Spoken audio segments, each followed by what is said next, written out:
It's like a gremlin. Oh, oh, oh, oh, oh, oh.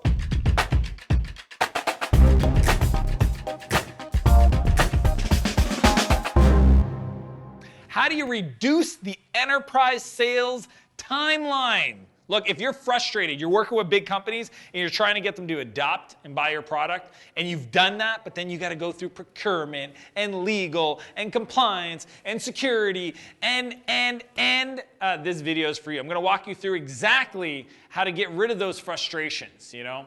And also, when you do this right, you can actually improve your experience with the customer, get paid up front. Joking, I can't commit to that. I'm not going to. You can get paid faster, but I just really think that you need to understand how it all works to really reduce, compress, and make it happen faster. You know, I was working with a big bank, can't mention them, but they are the entrepreneur's credit card. So they rhyme with latex. I'm going to let that one sink in for a second. Anyway, I was working with them, and we were doing a big deal for my company, Clarity, and I was all excited. I had the VP on board, ready to go, going to deploy our technology into their customer base. And really quickly, if you've ever dealt with a bank, a financial institution, you learn that it is literally the most complicated review, audit, system thingamajig. I mean, the checklist is crazy. They sent over a document, and when I looked at it, I was like, this is going to take forever. Like, at first I was like, there's no way we're doing this. I thought for sure it's going to take like 16 months. I mean, most companies, you're 5 people. You're just sitting there, and you're trying to figure out how to even get a feature deployed, and they give you this long laundry list. But here's the deal. What I did in that scenario is I actually asked them to invest up front. I said, look, if you guys put, and it was significant five-figure investment, because I said, look, we're a little startup. And if we go forward and you decide, you know, in a year somebody changes jobs or doesn't want to do this, then we essentially invested a bunch of time for something that's not core to our business yet for your guys' value. So they actually wrote the check. It wasn't even an issue. And the cool part is the VP did change jobs, and we still got it deployed, but we ended up keeping that deposit to make sure that we had our costs and time covered. But what we're going to walk with you is how I've been able to navigate over the years. I did an enterprise company called Spheric. We were a consulting business. I sold to the CTOs. I understood how to navigate the complexity of enterprise sales and really get things down to months, not a year. Most deals are 9 to 12 months.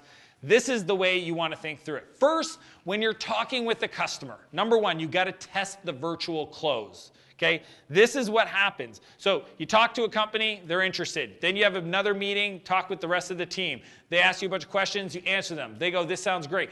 This is what you need to do at that point. You actually need to ask them and say, hey, it sounds like we're really getting along. Sounds like we can add a lot of value for you guys. And it sounds like we'll probably put a deal together in the near future. I'm just curious, what's the process for a company to get deployed within your organization? If we're good today and we get everything approved, what's next? And they say, well, we need to get it approved through budgets. Perfect. And once we get the budgets approved and everybody's happy, then what happens next? Oh, well, then it's got to go are you an approved vendor? It's like, oh, we're not an approved vendor. Okay, well, you need to become an approved vendor. Okay, and how does that process work? And they walk you through it. And then, literally, you just repeat this.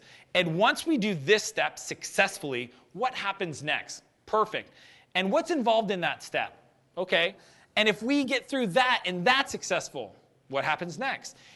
And I know this might sound trite, and you guys are like, yes, you write down. As they're giving you this, you're writing down every step.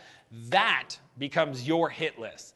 And the reason why it's so important is most entrepreneurs don't realize that there's literally several steps to get an enterprise deal closed. It's not the initial buyer. It's not getting the champion to support you. It's not getting somebody to just make the commitment. You literally have to go through. I mean, I've even seen some crazy stuff like compliance, pull-up stuff. I mean, I was doing a deal with Babcock and Wilcox, they're a huge energy company, about 10 years ago, and we got held up for 4 months to try to get the deal. And this is like a motivated manager, like wants us to start working on this new project, and we can't even get him to go there. And he like went up to the C-suite where all the mahogany walls, and like, it's like, I went up there and I tried to get it, and it's delaying. Look, people have jobs to do.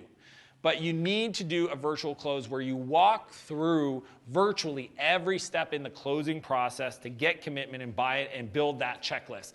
Then number 2 is to compress those stages. And the way you do that is through parallelizing the steps. So you might be like, all right, so next step is for us to talk to your security team, and then we got to become an approved vendor. Do you mind if we start those processes in parallel? And I know that there's still some unknowns, but I just want to start talking and building those relationships with those people so that we can get things to a point where we understand what's involved. I call this multi-threading.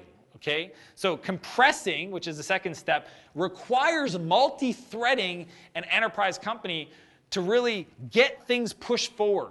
Okay, so you virtually close, then you compress the process by multi-threading into the different people involved to make that happen. The third step is asking for the connections, building that rapport. Sometimes I've gotten on planes just to go visit the customer. If you're talking, $100,000+ deal, some of you guys are doing $1 million+ deals, get on a plane.